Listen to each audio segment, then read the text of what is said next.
Hello, everyone. It is good to see everyone.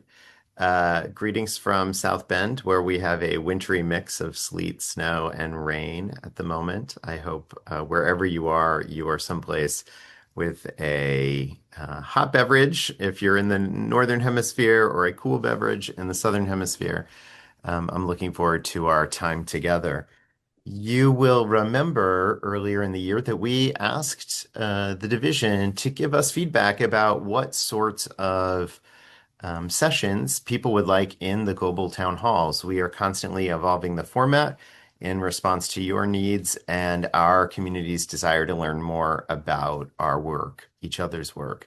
For that reason, we are taking a different path today. And I've asked both Lisa and Jackie to be our main presenters for the day.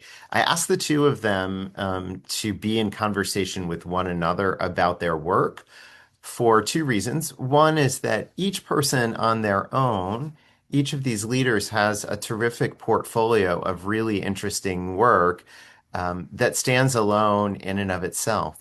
At the same time, they've forged some really interesting partnerships between Kenya and Ireland that has taken them to different parts of the world, as you will hear. I know how important it is for us to hear about one another's work and what we do and how it impacts those that we serve.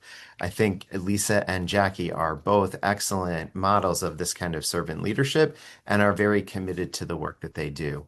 They will be in conversation with one another, and then there will be time at the end for questions. So please, as they are talking, think about what you would like to ask them about their work. With that, I will turn it over to Lisa and Jackie. Thank you both for agreeing to do this conversation. Thank you, Michael, for the kind words and introduction, and really welcome to everyone for this special edition of our Global Town Hall, which I think we're calling the NDG Global Locations in Focus. So today, Jackie and I are excited to share our insights about our work at our respective locations, both at ND Kaimor and ND Nairobi, and help you get to know us and our global initiatives better and how they align with the strategic framework. That's right, Lisa. We'll discuss our experiences, challenges, and successes in our locations. We'll also discuss how we collaborate with the broader ND network and what the future holds for global engagement at ND. It's really wonderful to have this opportunity to speak to you all today at our final Global Town Hall of 2025, just before Christmas.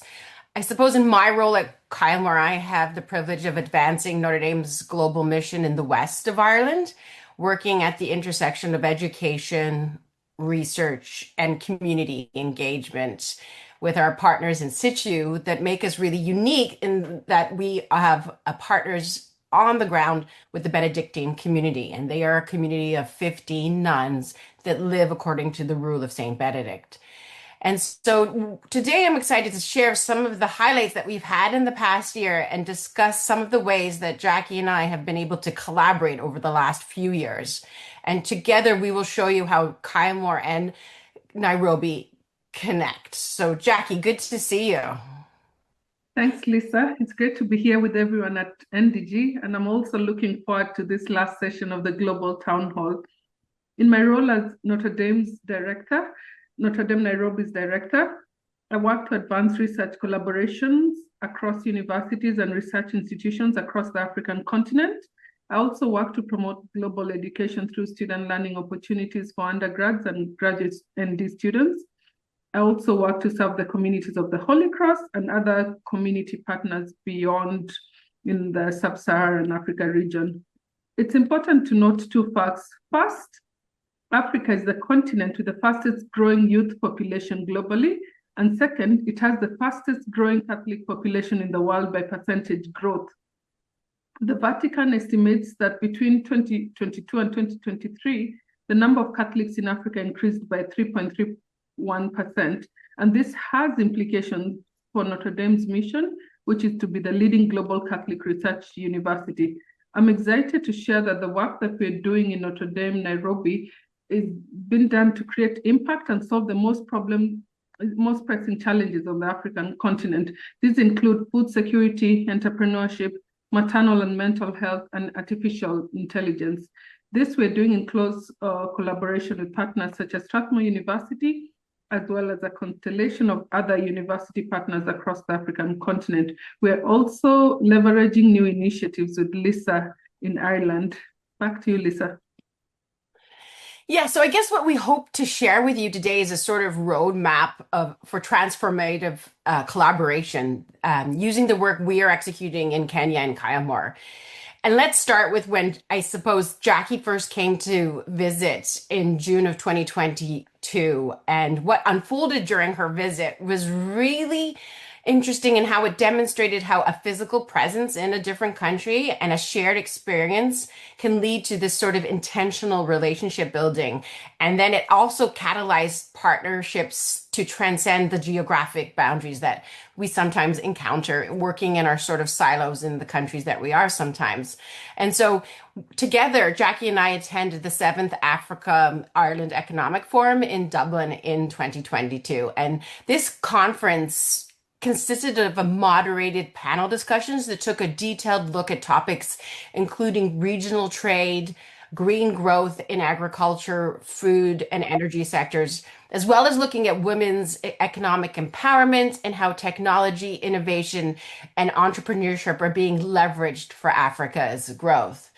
And I suppose this was the first forum that Ireland hosted in Dublin at the RDS, and it was considered a really historic gathering because it became, I suppose, the key elements of Ireland's current governmental strategy for Africa 2025.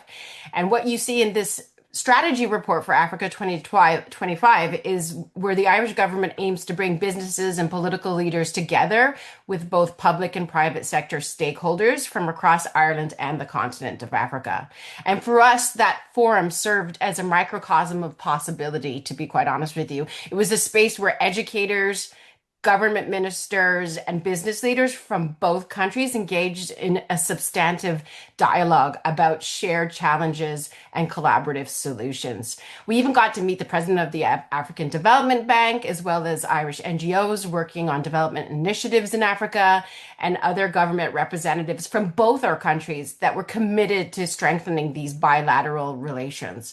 So I suppose one particular significant meeting was with the Minister Colin Brophy, Ireland's Minister for our Overseas Development and Diaspora. And this minister immediately recognized the potential synergies between Notre Dame's work in both Ireland and Kenya. And his introduction led Jackie to Fanula Quinlan, who was actually Ireland's then ambassador to Kenya, but then who subsequently met Michael Pippinger when he was in Kenya. And that just exemplifies how you can strengthen the network of relationships by connecting Notre Dame's leadership, as well as the importance of our ambassadorial role. Like with Irish diplomatic representation, we have entry into Kenya as well. So these connections have proven really invaluable in creating channels for dialogue. Also, resource sharing, which is really important. And we can then look with the Irish government and see what sort of collaborative initiatives that can serve both communities in both countries and align with what the ambassadorial work is doing in said country. Thank you, Lisa, for sharing that. Maybe you can tell us a little bit more about the Irish NGO Camden Education Trust's work. Sure, I'm happy to explain a little bit more about Camden Education Trust, which is another Irish organization that we met at the same conference.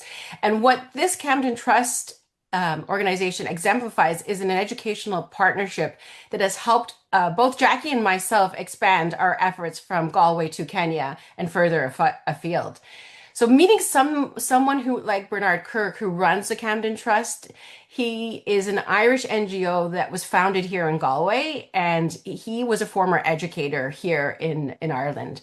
And he started this trust as a bold vision for him to ignite children's and teachers' passion for STEM learning education, which is science, technology, engineering, and mathematics, and has become a catalyst for educational innovation across the African continent. He's actually works with Irish embassies in multiple countries in Africa, and with the support of the government funding, he helps to initiate programs that will help Africa's young people be equipped with the skills and the confidence and really the creativity they need to lead in an everly increasingly technology driven world. I suppose what we found really remarkable about the trust is its impact thus far in Africa. So there are many achievements that I could have listed, but because we're short on time, I've limited to three about this particular trust, and where Jackie and I, have been able to see points of connection. And I'll start with the Africa Code Week that was coordinated with SAP, the company, and this was an annual week that was dedicated to upskilling young people with coding skills, and it started in 2015. And the Africa Code Week has become so popular. It has introduced 14.8 million young people to coding skills, making it the largest digital skills initiative ever organized on the continent. And Jackie will talk a little bit about her intersection with that as well later. But we have another point of intersection, which is this World Robotic Olympiad, which many of you on the phone call I've spoken to about. It's called the WRO Initiative. And the Camden Trust developed this partnership with Google. There's funding from the Irish government with Irish Aid, and then there's also funding with the UN Economic Commission for Africa. And so, what the World Robotic Olympiad is responsible for is for the upskilling of over 50,000 African students in computer science and robotics. And in 2023, they had only 4 African countries that reached the WRO global stage. This is where they present their robots on like almost like an Olympic stadium, and then they compete with one another. Now in 2025 they sent 11 representatives. That's the Camden Trust sending young groups of scholars to these Olympiads, and they compete in this robotics Olympiad. And we had, like, last year 9,000 young people participate, and this year in 2025 that occurred in Singapore 42,000.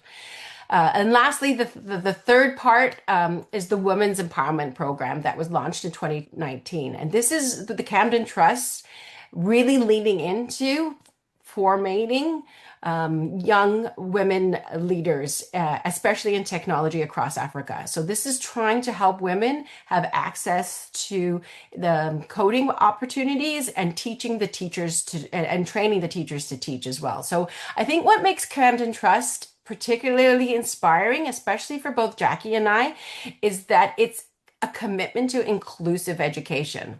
They recognize when children code and compete, they bring new ways of thinking that challenge design norms and that foster empathy amongst multiple groups. And it really drives innovation that benefits everyone. So the work that Camden Trust does really demonstrates how strategic partnerships can create a scalable, sustainable, and impactful transformation on young people's lives and across continents. So it was a model for us on how they work between country to country, and maybe that we could learn about how they navigate borders. And we saw that as a symbol for us to incorporate with our own work. Maybe Jackie, you can tell us what the impact of meeting Bernard Kirk, who runs this trust, and tell, what was the work you did with them. Thanks, Lisa. Yes, let me just describe a few ways in which I've continued to build upon the networks that Lisa and I established in Ireland.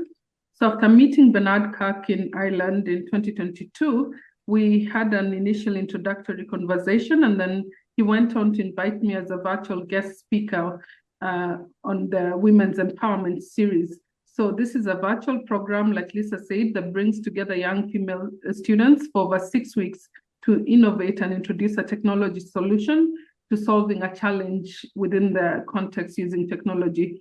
This program has to date hosted 455 participants from 39 countries in Africa. That was one of the programs. And another one, I was also invited to be a guest speaker at the graduation and closing ceremony of the Africa Code Week that Lisa described. so my involvement in both these programs allowed these young female students from African countries an opportunity to meet a representative from a global university. And during the program, I encouraged them to consider graduate education, applying to Notre Dame, and STEM careers in the future.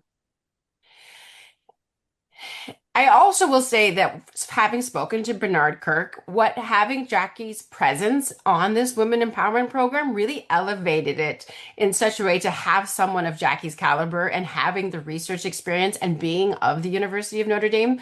Her experience really helped the program be elevated and bring it to a university level. So then she was then invited by Camden Trust to participate at the World Robotics Olympiad in Turkey in 2024.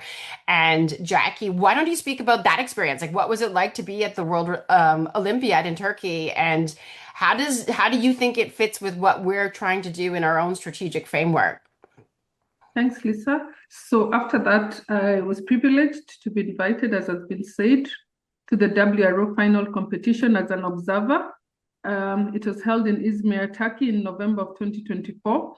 And here we saw the teams that Camden Trust sponsors. So Ireland, Kenya, Uganda, Zimbabwe, Tanzania, Ethiopia, and Mauritius. Having them participate watching them participate was very inspiring. And it was nice to see how Camden allows them to finance their participation and the kind of exposure that they get. During these sessions, I was able to experience and understand what this global robotics competition meant and its long-term implications.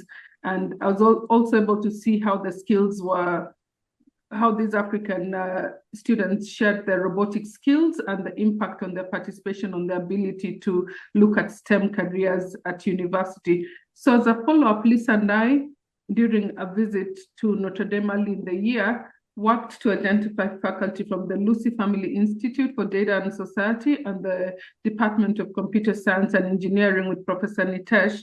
And we connected them to partners at Strathmore University and Camden's Trust Irish researchers from Galway University. We embarked on a pilot project to see if we could evaluate the impact of participation on WRO, on young African students' propensity to choose STEM careers, because a lot of this has not been researched before. So we planned to pilot it starting with Kenya and to extend to other African countries where Camden runs programs. So this is currently in the works, and Bernard said that Google is very interested in funding this. But again, like Lisa said, what does this mean for Notre Dame? The World Robotics Olympiad provides an opportunity for both our sites, Kailmo and Nairobi, to act as a contact point and a pipeline for highly accomplished high school students, such as the winners of the WRO, who can then apply for undergraduate engineering courses. We noticed that other excellent US schools, such as the NYU Pratt School of Engineering, were represented and had similar initiatives to encourage students to apply to the engineering programs. Again, this crucial link allows us to position the University of Notre Dame as a global educator and a university of choice for highly talented but underrepresented populations, so such as the young women in Africa, but also other underrepresented constituencies, such as those high schools in the west of Ireland, in Conmara. And it also provides a pathway initiative to recruit highly accomplished students to apply for engineering programs at Notre Dame.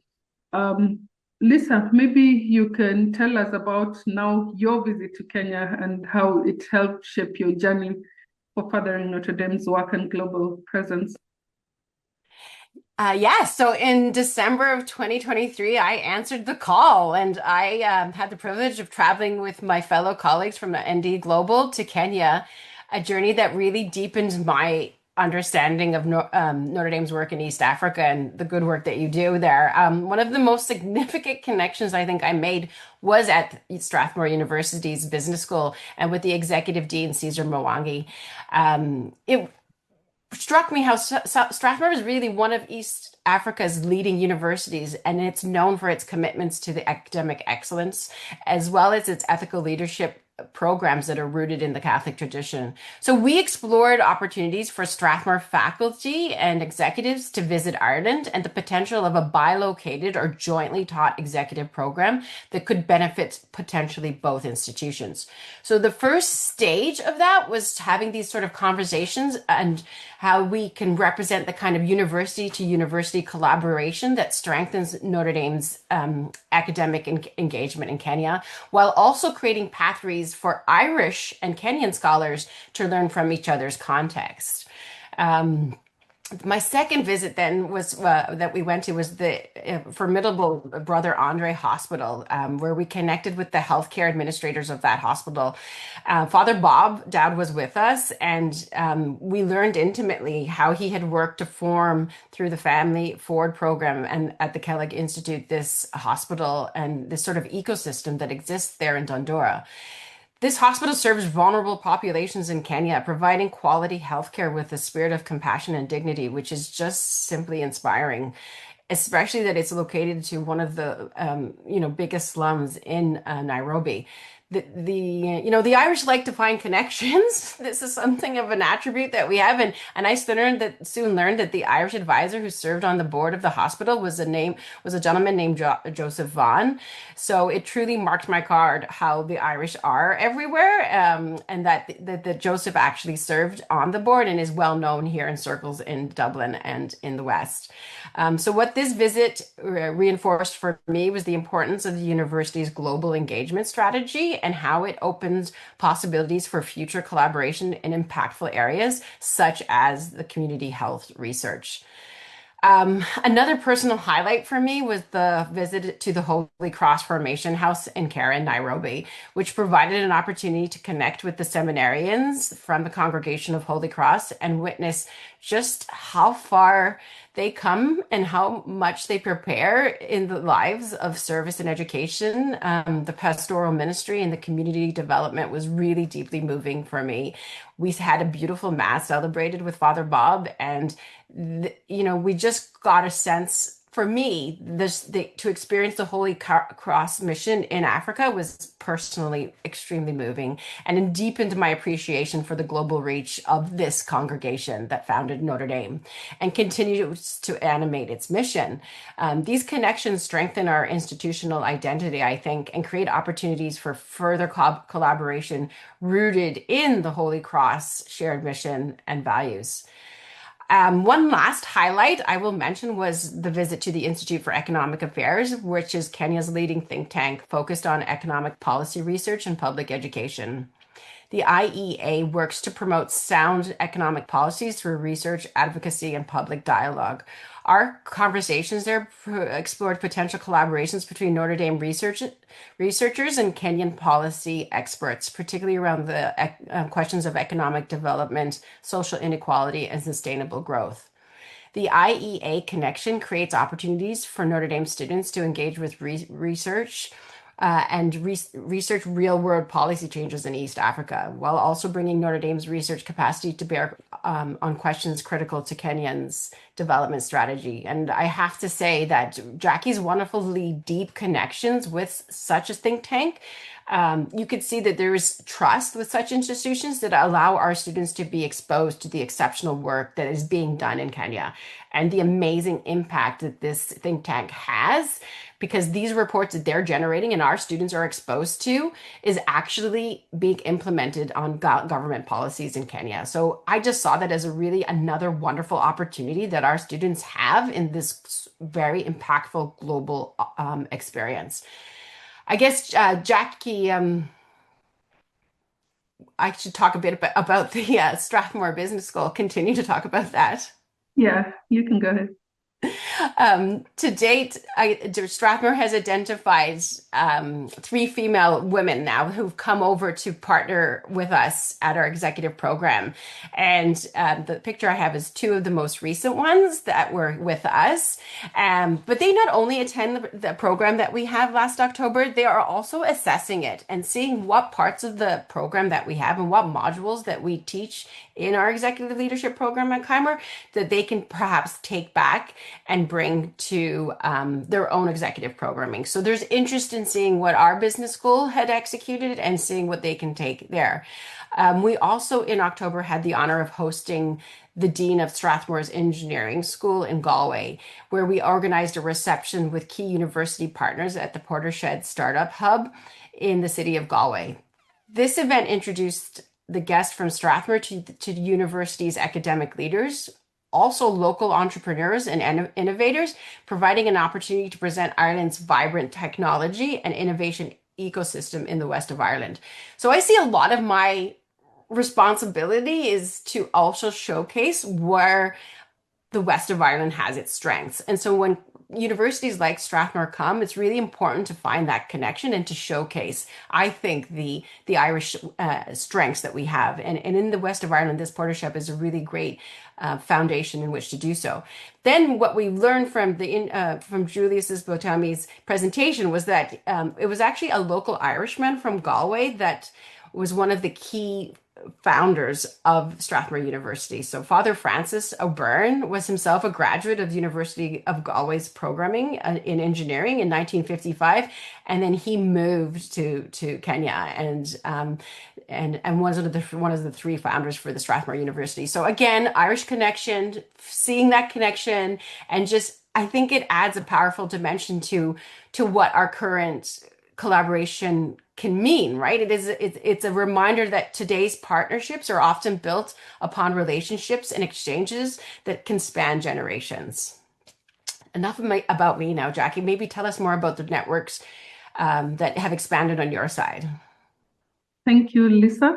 So, like mentioned, during my Ireland visit in 2022, I happened to meet Brad Weldon. Dr. Brad Weldon runs the undergraduate programs for engineering, and he was at the time exploring expanding engineering education internationally in African countries and asked for help. So I connected him to the Dean of Engineering at Strathmore University that Lisa just mentioned, Professor Julius Butime. And after talks with Hong and Jonathan, we strategically had him apply for an NDG research collaboration grant, and the duo embarked on a bidirectional faculty exchange that saw Dr. Brad Weldon visit Strathmore University in Kenya in 2024. And also Dr. Julius Butime was hosted as a visiting African scholar in 2025. These visits were aimed at exploring a joint 3x2 curriculum for civil engineering undergraduates who'd commence the undergraduate program at Strathmore and finish the final 2 years at Notre Dame. This program is undergoing approval process with the Provost's office. Then this was followed by us at ND Nairobi hosting the inaugural AgTech Symposium called the Food Equity and Agriculture Through Sustainable Technology Symposium. This was a symposium that was led by Professor Gabriel Bax, a chemical and biochemical engineering professor who's a colleague of Professor Brad Weldon. And this we did in 2025. It was also done through a Sub-Saharan Africa Research Collaborative Grant provided by NDG Global. And Professor Julius Butime became the host for this other professor. So again, this symposium brought together scholars, innovators, and government officials for discussions on how impactful and innovative research can yield solutions to pressing agtech problems on the continent. So just like Lisa was saying, these cross-regional relationships exemplify how strategic networking across our global network can further help us engage with faculty and create opportunities for further research collaborations at our global locations. Maybe Lisa, you can come back and tell us a little bit more about other collaborative research initiatives that have similarities that you've done within your setting. Yeah, happy to. I suppose with the formation of the GLT, it has encouraged us to have open communications between our locations and really has helped us to see where we overlap with the campus research outreach. And one such overlap is the work that both Kaimar and Kenya are doing with the Harper Institute for Cancer Research back on campus. So we were doing this independently until we started talking, and then we realized Harper is in both of our countries. For Kaimor, it's one of the most significant research outputs that has happened in the last 5 years, and what we call the BSHOC initiative. And BSHOC is Irish for healing. And it started off as a cancer research collaboration that we just wanted to hear from faculty on both sides of the Atlantic what they were researching on in oncology. And we did this during COVID. And we hosted several Zoom calls in which people had scholarly presentations on their research. And then in 2023, the big year because the game came to Dublin, the Harper Institute also came, and then we helped facilitate the signing of an MOU between the two institutes, between the University of Galway's Lamb Institute and Harper Institute. And that formalized the work we are coordinating together. So this includes an execution of a study abroad research module that is focused in oncology. It also includes the joint hosting of PhDs. There's a lot of faculty mobility, a commitment to faculty mobility. And then there's a really strong promotion of co-publications and seeking grants so that they'd be able to have these co-publications. So this year in 2025, we launched an online dashboard that demonstrates all of this work. So all of the people in the network can log onto onto the dashboard and see what is being partnered on and what is actually being published and where the faculty are going. So this is a dashboard that the network has access to, which is really exciting.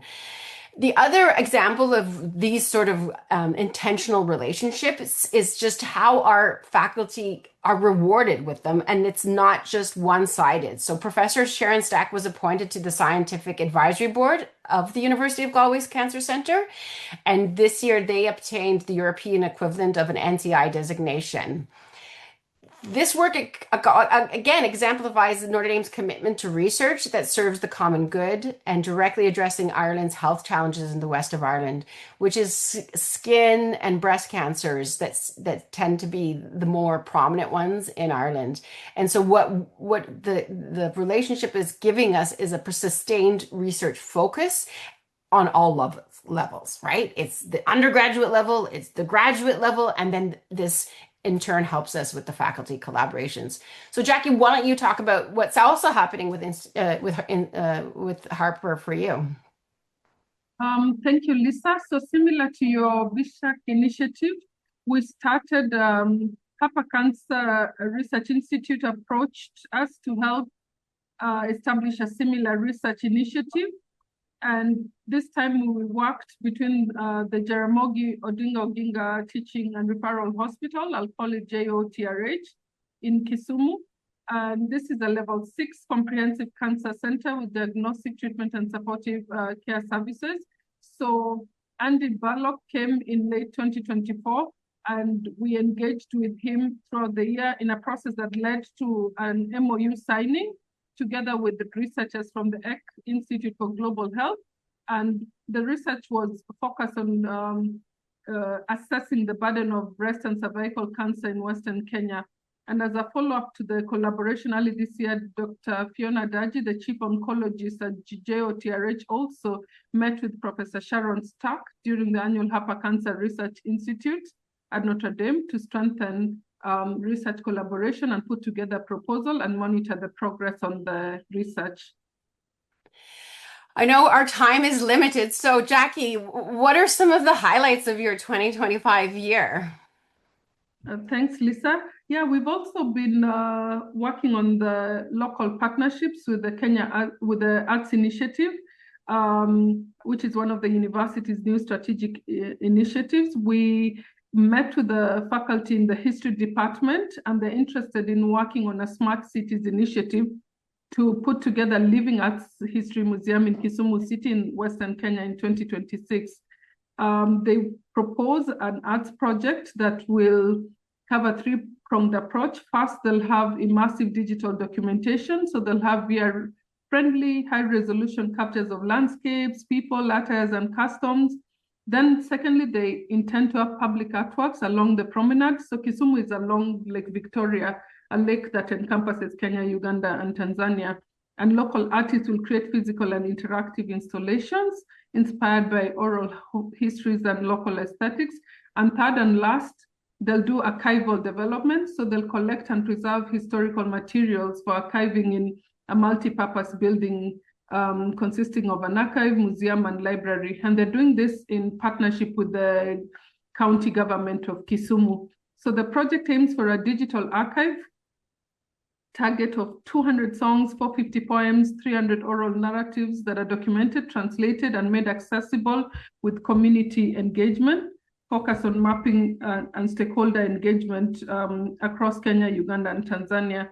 This will also be done with communities and build the capacity of youth in local schools in oral history collection, transcription, archiving, VR recording, and content creation. So this, we've had one meeting with the Art Initiative, introducing the history department to them, and we hope this project can exemplify the intersection of arts and technology in an African context and advance the goals of the Arts Initiative by showcasing art that involves communities in participatory fashion. Lisa, you have something similar in your Arts Initiative? Yes, actually, I think this year we really leaned into, and Kymore suits itself for art residencies, writing workshops, but we really leaned into the Arts Initiative's remit, I suppose. And we were excited to announce that this summer we hosted the first Threshold Festival, which is an inaugural art celebration that we launched in 2020, in August of 2025. So was basically a 4-day immersive event that explored the Irish poet and his literary legacy of W.B. Yeats. And it featured scholarly presentations by distinguished academics like Professors Declan Kyberd and Patrick Lonergan, and theatrical performances that were directed by the artistic director of Ireland's National Theatre, Katrina McLaughlin. And then there was also musical performances by internationally acclaimed artists, including Anuna and Lisa Lamb, culminating by a very special opera written by Irish author Colm Tóibín, focusing on the Abbey Theatre's performance in the infamous play, the Playboy of the Western World, that was developed with the Wexford Festival Opera. And I'm really happy to announce in this forum that like the Abbey Theatre collaboration really particularly marks a meaningful milestone for us. And when Michael was visiting Ireland just around Thanksgiving, we were able to negotiate a 3-year memorandum of understanding with the Abbey Theatre. And this is really a significant milestone for the university because it formalizes a partnership with the National Theatre and creates pathways for future artistic collaboration. We've agreed to have this sort of scholarly exchange in the said MOU and commit to an educational programming that really leans into Notre Dame's global network and on offering rich possibilities for our students and for our faculty and for communities in both Ireland and the United States. So just shifting our focus back to Kenya, Jackie, what are some of the other successes that you've witnessed in 2025? Thanks, Lisa. I believe working on building up the Pamoja network has been a great success. So I think we've been talking about the Pamoja network. Some of our significant wins are related to building this network with over 20 universities to help our faculty deepen their research collaborations. It started in 2023 and it was faculty driven. So Pamoja means together. So in the Swahili language, and it was meant to chart a way forward in building stronger collaborations for purposes of strengthening research. And so we had our first summit in Strathmore in 2023 with the faculty members. At the end of this first phase, Michael announced 3 exciting initiatives that were specific to the African continent. So 1, the Sub-Saharan Africa Visiting Scholars and Artists program that has seen the faculty exchanges.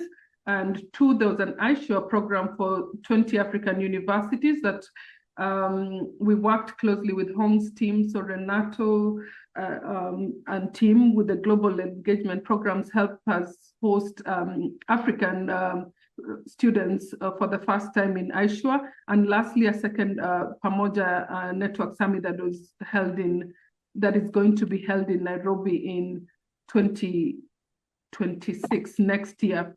So, and in the second phase, we were asked to write a proposal and won an initial grant from a private foundation that would support 3 further engagements. So one, there's a listening and learning tour where Jonathan Noble traveled with me across East Africa.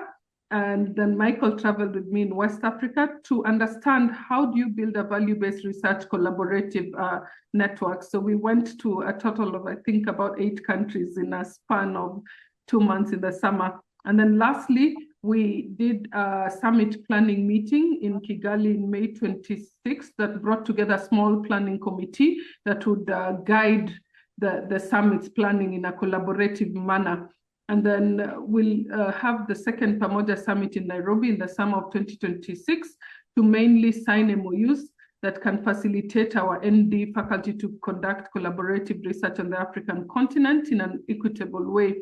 At NDG, so it's not just been me, I've been working with Michael, Jonathan, Suzanne, Angela, Maggie, and Corey, and the regional communications team to have a small committee and to plan the second summit so that we can also leverage our global networks to exemplify how such platforms can promote research collaborations.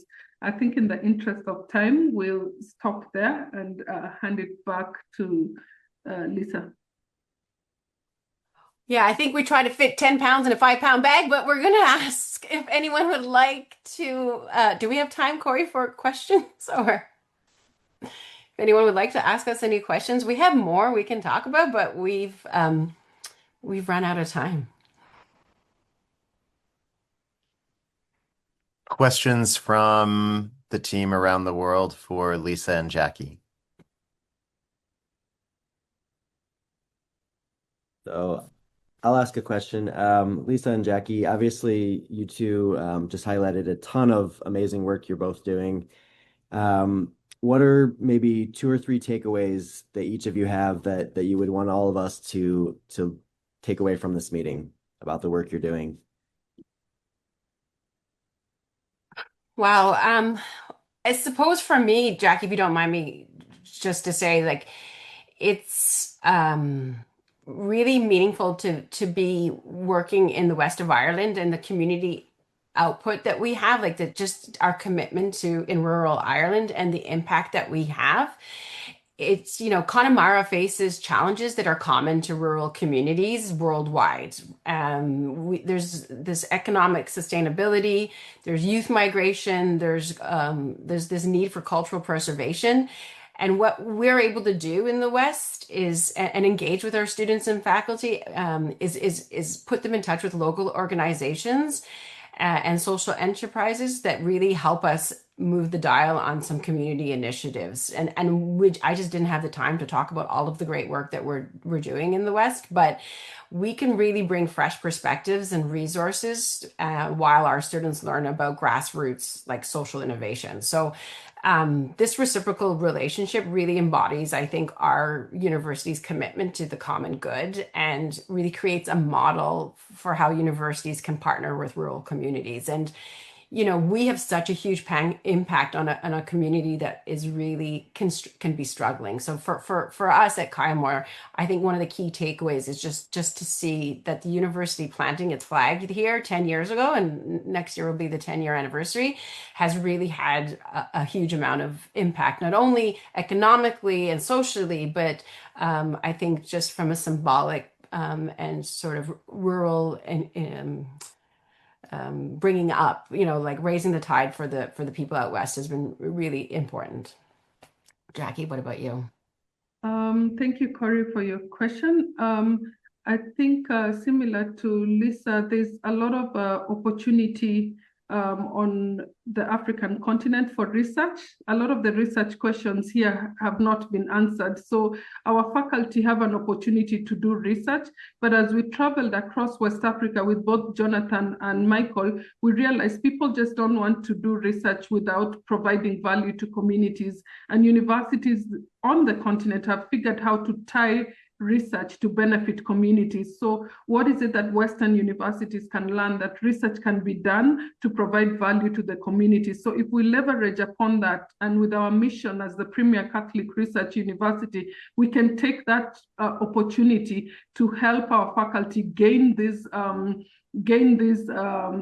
opportunities through value-based research that is equitable, that speaks to the dignity of people, and brings around a difference that we're a Catholic university. We're just not coming in, flying in to do research. So I think for me, that's what really drives this research collaboration. And there's a lot of support from campus and opportunities that we can do when we work together within NDG, but also across the global network.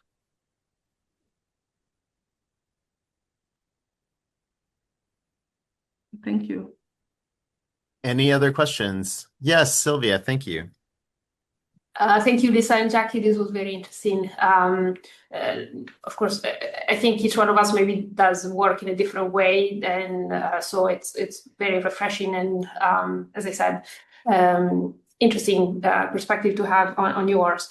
I was curious if you could share a little more about what units on campus you work more closely with, beside the ones that you mentioned, like the Harper, or I assume the Department of Civil and Civil Engineering. Excuse me, it was a longer name.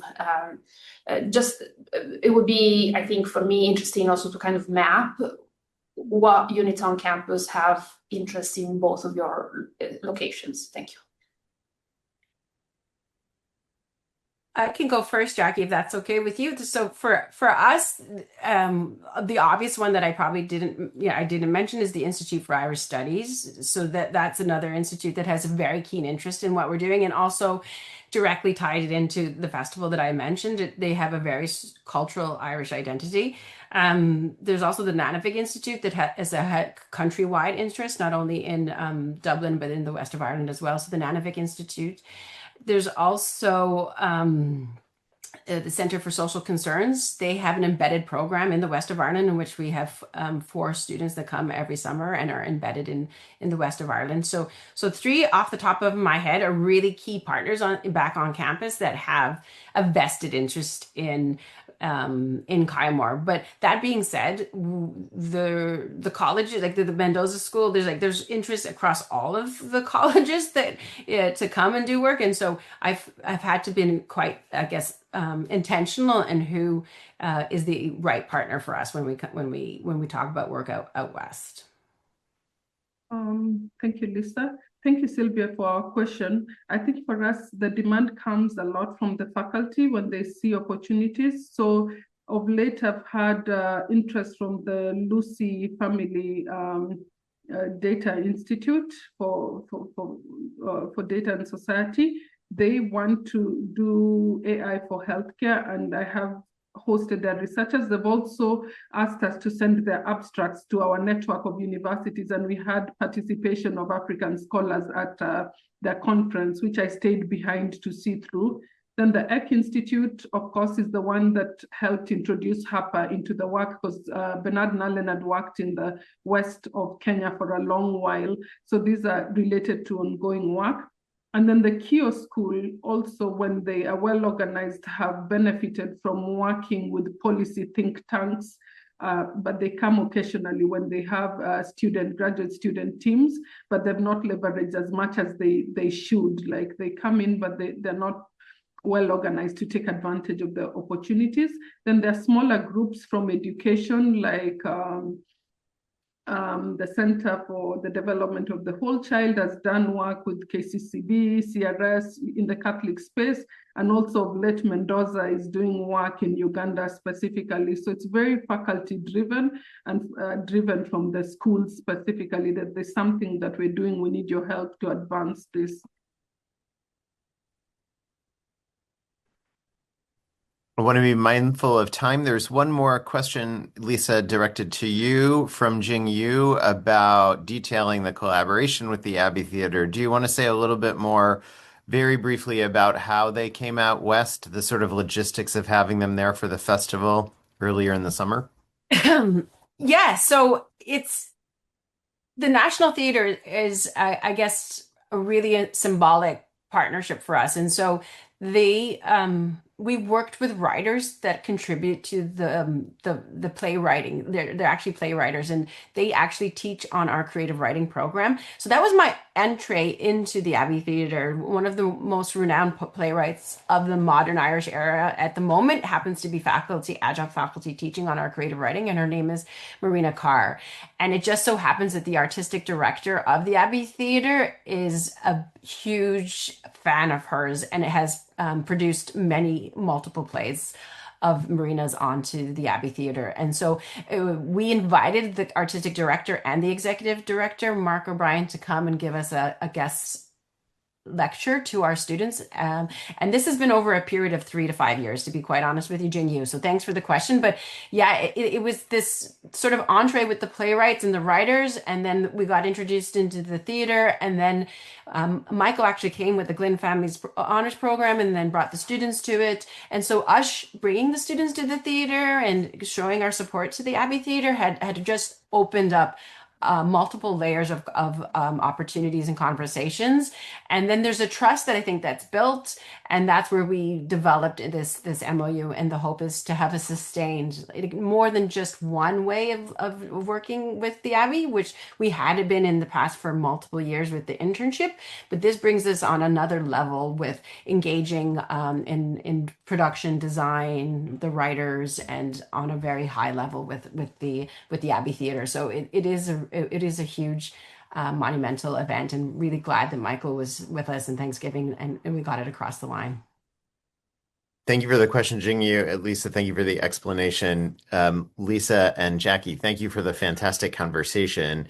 I want to remind everyone that NDG Connects is the place where we will store this town hall. You can, of course, add questions or comments for Lisa and Jackie, and the comms team will work to make sure that those questions get answered or follow up with you about your comments there and connect you with Lisa and Jackie as well. I want to, before talking about the OKRs and the strategic plan, I want to synthesize a couple of key things coming out of this really great discussion.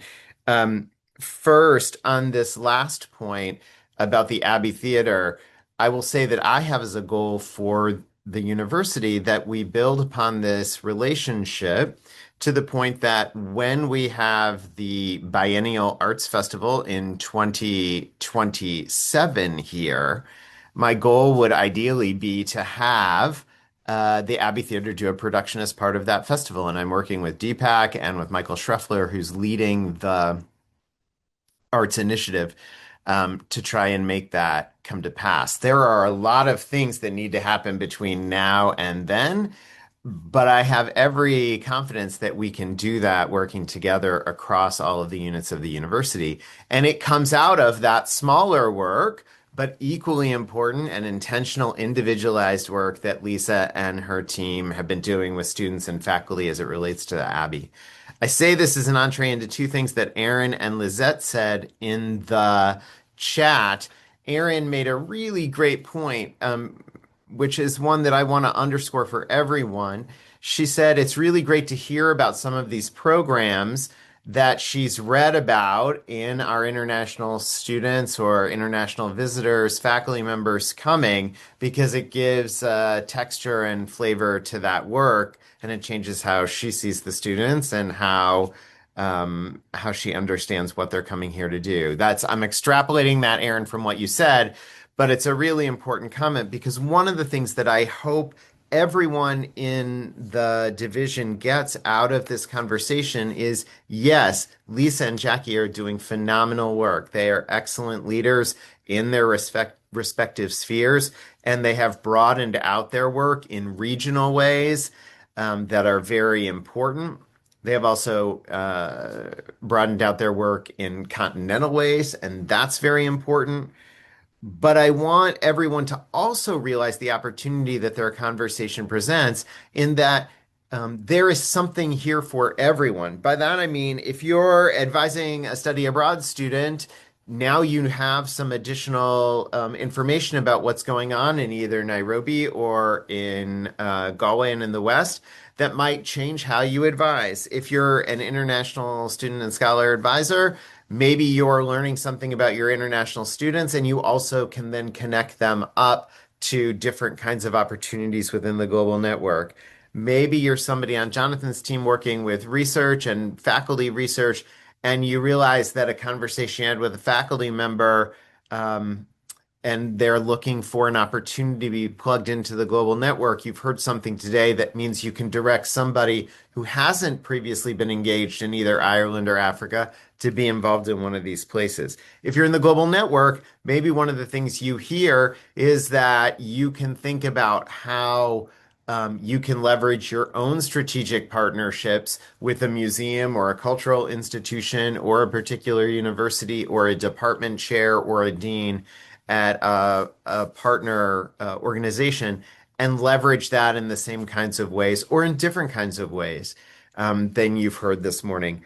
But all of this, I think, points to us being called to be what Father Dowd has said, to be bridge builders, to be conveners, to be leaders, to be collaborators, to accompany one another in the pursuit of new knowledge and the pursuit of new art and the pursuit of more access for opportunity.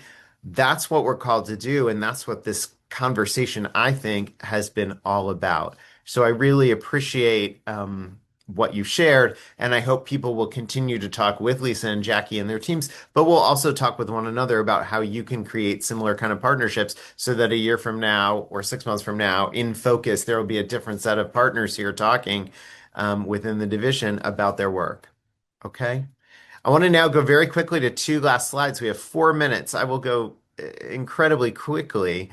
One of the things that we also wanted to remind people of that exists within ND Connects is that we've put the division's goals as well as the objectives and key results for those goals in NDG Connects. And I would really encourage you to look there for information and tracking about how we're doing on our goals as a division, and for you to reflect, especially now at the end of the year, how you're doing with your own goals vis-a-vis your own team, and how you're doing with your own goals as it relates as a team to the division's goals, and how that relates to the university's overall global strategy, which I will remind everyone now that we are in the Zoom room, has been placed and published internally within NDG Connects so that everyone can see what the Board of Trustees approved back in February and what the provost and I, along with the deans and other faculty and other staff and people in the Zoom room,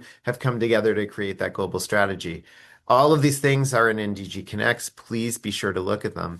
I wanted to briefly highlight some of the fantastic work that's been done on some of these goals that we set for ourselves in 2025. So you'll see on the left-hand side of the screen, the first group was coordinated by Thais. Thank you very much, Thais. And it was working towards goal number 1, objective number 3 of our strategic plan, which again is on NDG Connects. Thank you, comms team, for giving us such a platform.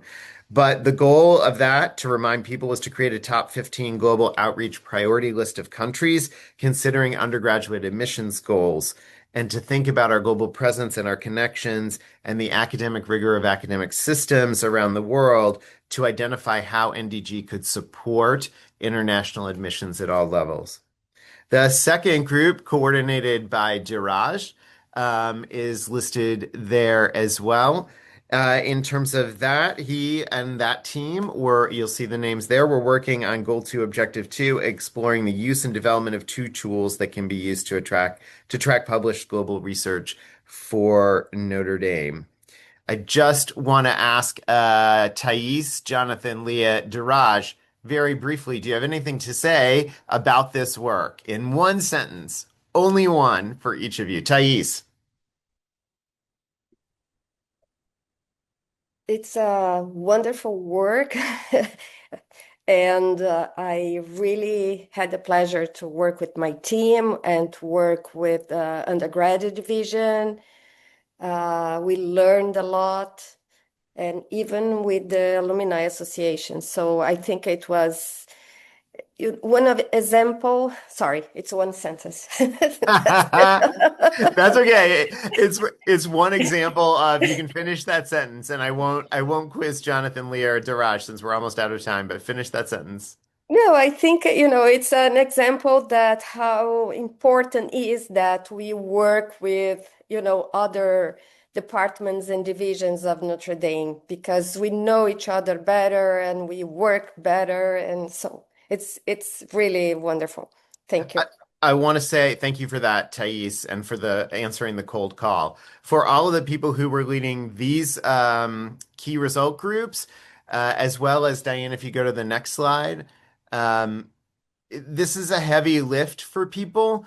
It is work that is done on top of your existing work, and that is not insignificant. So I want to salute everyone. You'll see here Hong, Emer, Sylvia, Hong again, and then Brian, all working with colleagues from around the global network on teaching and learning outcomes, talking about the professional development program, and thinking about how we can have more strategic partnerships. You will see that all of this work that we've been doing is again embodied in the global strategy document that is in our NDG Connects portal. I want to remind people that we will be continuing to roll out new goals and objectives for the coming year.